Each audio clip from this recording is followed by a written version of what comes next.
Have you ever wondered why the monsters always seem to know exactly what people fear before those fears are ever spoken? That's not just good writing. It's evidence. Because if the monsters already know what scares every person in the town, then someone has already been inside their minds. And if that's true, then the monsters are not hunting people. They're following instructions.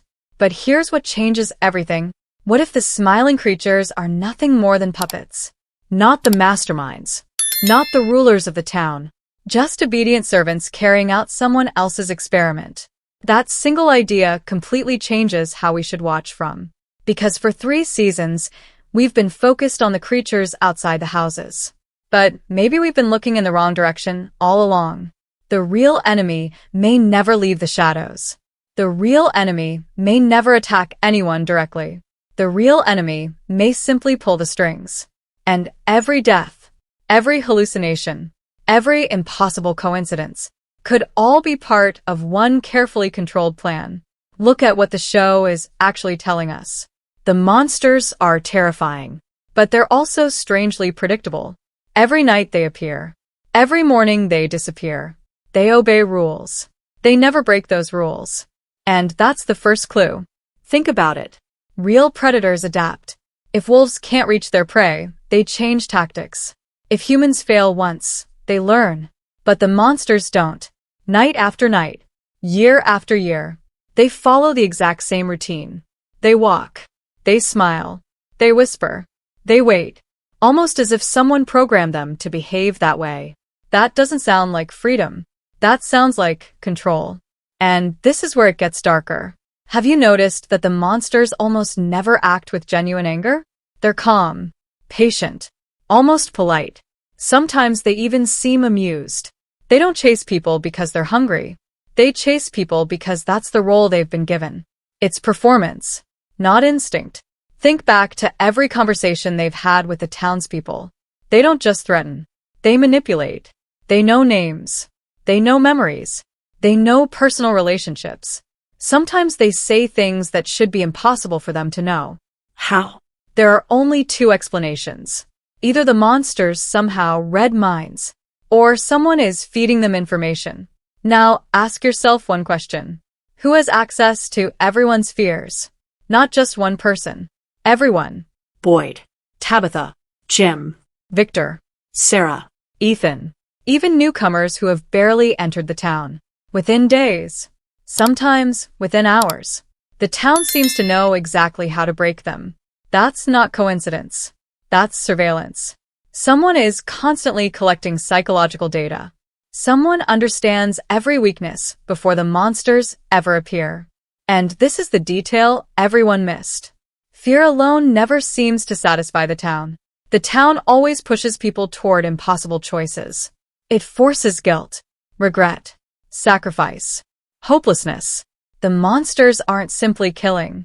They're shaping emotional reactions, almost like scientists observing laboratory animals. Imagine watching mice inside a maze. You don't kill every mouse immediately. You change the maze. You observe behavior. You increase pressure. You record results. Now replace the maze with the town. Replace the mice with humans. Replace the scientists with whoever controls the monsters. Suddenly, everything starts fitting together. Because the monsters don't always take the fastest opportunity to kill. Sometimes they wait. Sometimes they talk. Sometimes they deliberately let people panic. Why? Because fear itself appears more valuable than death. Death ends the experiment. Fear continues it. Think carefully about that. If the monsters simply wanted everyone dead, the story would have ended in season 1. Instead, the suffering continues. Hope rises. Hope gets destroyed. Relationships form. Relationships collapse. New arrivals replace the dead. The cycle repeats. That isn't random violence. It's maintenance. Someone wants the cycle to continue. But who? That's the question everyone keeps asking. Most theories point towards supernatural beings, ancient curses, demons, Ghosts. or forgotten gods. But none of those explanations fully answer one simple problem. Why create rules? Every powerful supernatural creature we've ever seen in horror stories acts according to its own desires. These monsters don't. They act like employees following company policy. Think about the talismans. Why do they work? If the monsters were unstoppable evil, why should a carved stone stop them? It shouldn't, unless the monsters have been ordered not to enter. That's an enormous difference. The talismans may not be magical prisons. They may simply represent boundaries the monsters are forbidden to cross. And if they're forbidden, someone must be giving those orders. Look closely. The creatures never argue, never rebel, never test the limits. Every single one behaves almost identically. That level of discipline isn't natural. It's organized, almost military, or even worse, Corporate. imagine hundreds of identical workers performing the exact same task every single night. No mistakes, no hesitation, no individuality. That's not a monster society. That's a workforce. A workforce controlled by someone higher up, someone we almost never see. But here's the most disturbing part. The show keeps introducing mysteries that seem completely unrelated. The music box, the cicadas, the visions, the voices, the children, the bottle tree, the tunnels, the ruins. At first, they feel like separate supernatural events. But what if they're not separate at all? What if every mystery belongs to the same system? Different departments, different tools, different methods, controlled by one unseen intelligence. Not chaos. A design. Every nightmare has a purpose.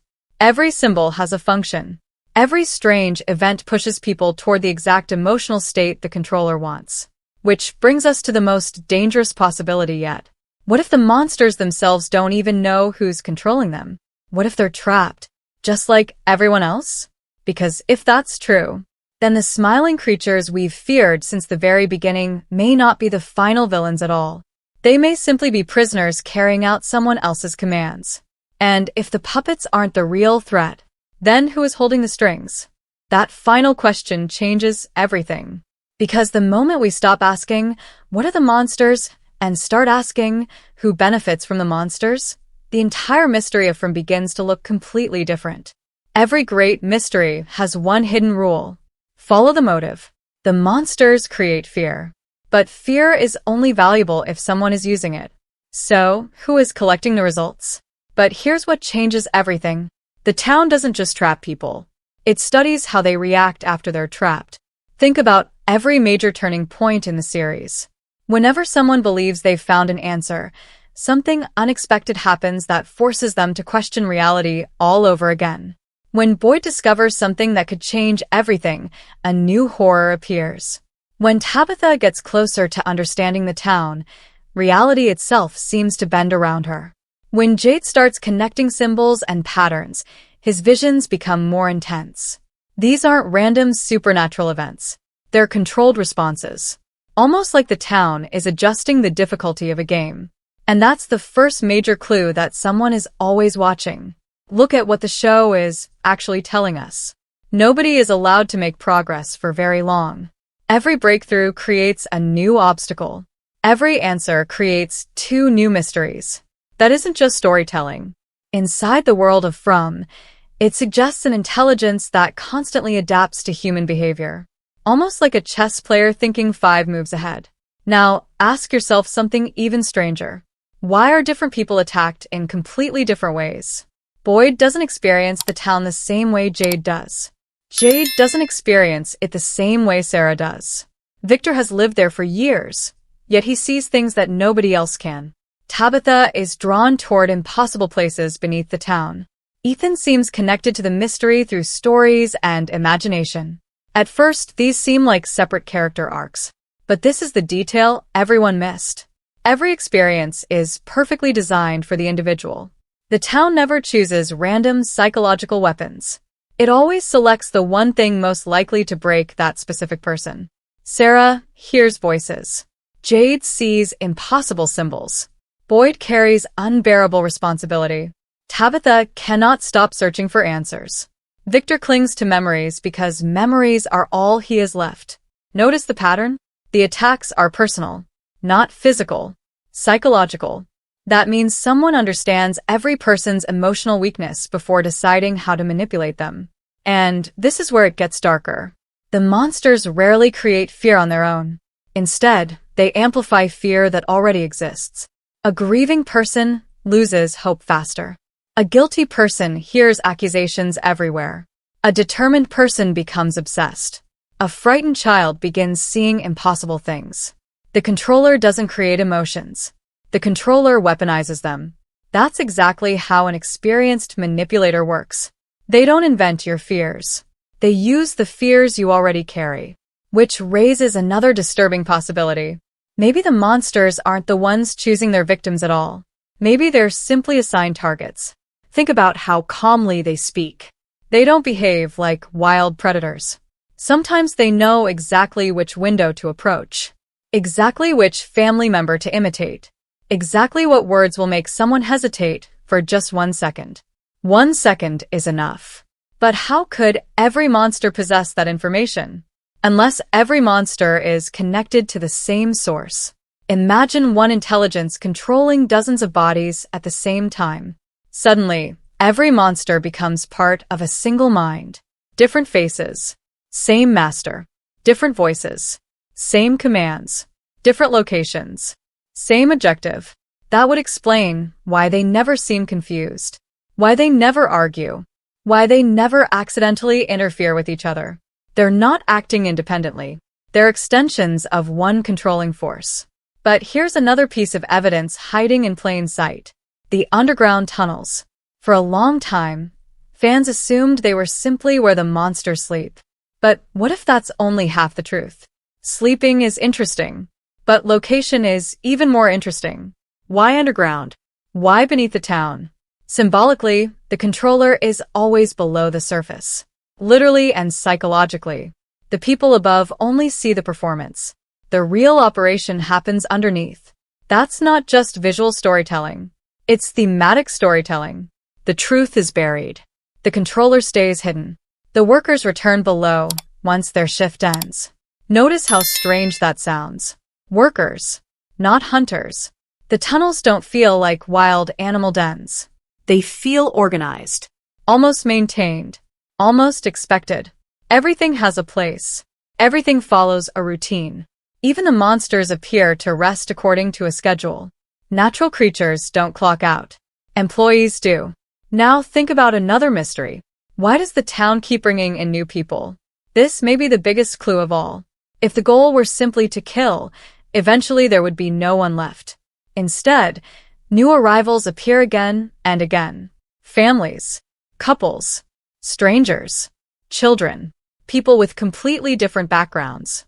Almost as if someone is deliberately refreshing the experiment. Every new arrival introduces new personalities, new fears, new relationships, new conflicts, new psychological variables. That's exactly what a long-term experiment requires. Fresh subjects. The controller doesn't need the same people forever. The controller needs new data. And suddenly, even Victor's story becomes more terrifying. Victor has survived longer than almost anyone. Why? Most viewers assume it's because he's careful. And yes, he is. But what if there's another reason? What if Victor isn't simply surviving? What if he's being preserved? Think about it. Every experiment needs a control subject. Someone who remains inside the system long enough for comparison. Victor remembers earlier cycles, earlier deaths, earlier failures. He carries information nobody else possesses. If someone wanted to measure how the town changes over time, Victor would be invaluable. Maybe that's why fate repeatedly refuses to remove him from the board. Because he still serves a purpose. Not willingly, but necessarily. And then there's Boyd. Every time Boyd threatens to disrupt the system, the town answers back. Not always through monsters. Sometimes through impossible visions. Sometimes through psychological torment. Sometimes through completely new supernatural events. Almost like the controller has multiple tools available. If one method fails, use another. If fear fails, use hope. If hope fails, use guilt. If guilt fails, use confusion. Notice how flexible the system is. But despite all these different methods, they all achieve one outcome. They stop people from escaping. That can't be coincidence. That's strategy. And strategy requires intelligence, not instinct, which leads to the biggest reframe yet. Maybe the town itself isn't evil. Maybe the monsters aren't evil either. Maybe they're both machinery, pieces of a much larger system built by an unseen puppet master whose real objective has never been killing people. It's been controlling human behavior. And if that's true, then every mystery we've been trying to solve isn't the destination. It's the distraction. Because while everyone has been watching the monsters, the puppet master has remained completely invisible. Until now. So, if the monsters are only the puppets, then the next question becomes far more terrifying. Who is the puppet master? The obvious answer would be some ancient monster hiding beneath the town. But that's not what the evidence points toward. Because throughout the greatest source of power has never been physical strength. It's information. The force controlling this place always seems to know what the characters will do before they do it. Escape plans fail at the perfect moment. Discoveries lead people exactly where the town wants them to go. Moments of hope are interrupted with impossible precision. That isn't luck. It's prediction. And prediction only works when you understand human behavior. Look at what the show is actually telling us. Every important character believes they're making their own choices. Boyd chooses to protect the town. Tabitha chooses to search beneath it. Jade chooses logic over fear. Sarah chooses to follow mysterious voices. Victor chooses memory over certainty. Jim chooses to solve everything like an engineer. Each decision feels personal. Each decision feels free. But what if every one of those choices was anticipated? Think about a puppet show. The puppet believes it's moving because its arms rise and fall. But the real movement begins somewhere else. Above the stage. Out of sight. That's exactly how control works in From. The puppet master doesn't force every action. Instead, it creates the perfect conditions where people believe they are choosing for themselves. And this is where it gets darker. The town doesn't punish intelligence. It redirects it. Look at Jade. He refuses to accept supernatural explanations. He searches for patterns. He studies symbols. He asks questions no one else asks. Normally, a person like Jade should become the closest to solving the mystery. Instead, the more he learns, the more disturbing his visions become. Almost as if the system recognizes him as a threat and immediately changes its strategy. Not to kill him, to overwhelm him. Because a dead investigator can't produce new information. But a confused investigator can be guided anywhere. The same thing happens with Tabitha. She discovers places no one else has seen. She follows clues that seem incredibly important. Yet every revelation leads to another mystery instead of an answer. Why? Because the controller doesn't mind people searching. It only minds people finding the truth. Every clue is carefully measured. Enough to keep hope alive. Never enough to escape. That balance is incredibly important. Without hope, people stop trying.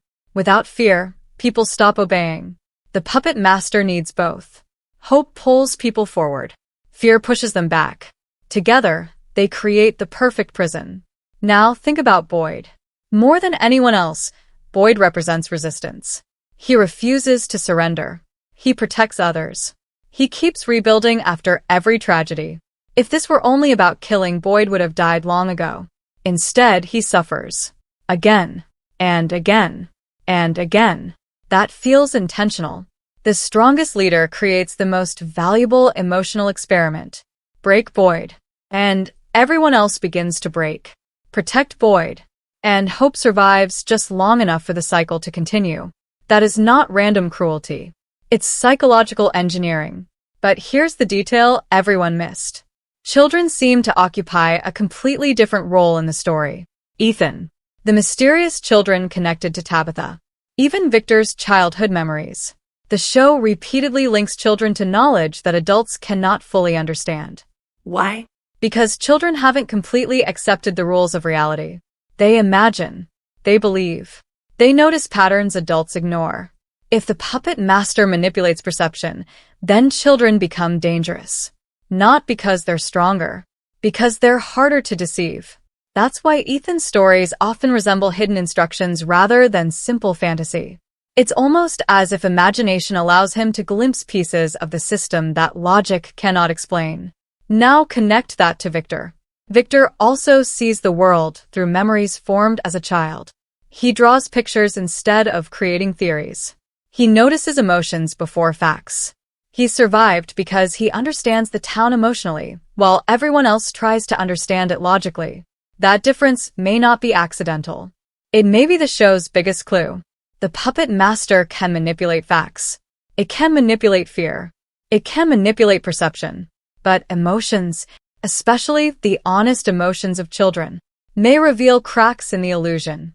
And suddenly, the bottle tree, the tunnels, the voices, the symbols, the music box, and every strange vision begin to fit together. Not as separate mysteries, but as different interfaces of the same system. Think of a massive computer. One program controls security. Another controls communication. Another collects information. Another creates hallucinations. The characters believe they're encountering different supernatural forces, but they may all be interacting with different parts of one intelligence. One hidden controller. One puppet master. One system. And if that's true, then the smiling monsters aren't the rulers. They're security guards. The voices aren't random ghosts. They're communication tools. The visions aren't curses. They're psychological programming. The town itself isn't simply haunted. It's operating. Every strange event has a purpose. Every tragedy produces data. Every survivor becomes another piece in a long-running experiment, which leads to the most chilling possibility of all. What if the puppet master doesn't actually care whether people live or die? What if survival and death are simply two different outcomes being measured? That would explain why some people receive impossible luck while others meet sudden, brutal endings. Neither outcome is personal. Both outcomes are useful. The experiment continues either way.